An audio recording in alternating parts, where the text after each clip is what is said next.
Dada, meni uylantirasizmi, yo'qmi? Ve padaringga rahmat ey, muncha javob kelib aytasan. Hozirgi bolalarda bitam yo'q. Javob kelib uylantiring deydi. Tuf, meni uylantiraman. Dada, uylantirmaysiz-a? Unda eshiting. Bir donishmand aytgan. Padaring diring. O'g'lingizni tezroq uylantiring.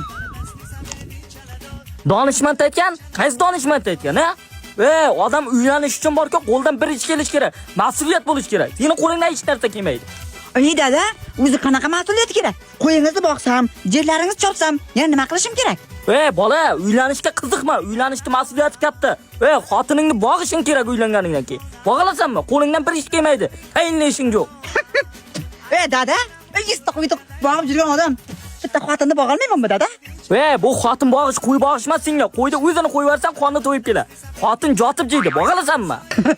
Dada, ustimdan kulyapsizmi? Shunday jotib yegan qo'chqarlarni bog'ib yotganimda, bitta jotib yegan bitta xotinni boqa olmaymanmi?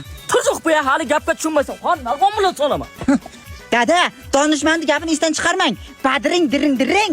O'g'lingizni tezroq uylantiring.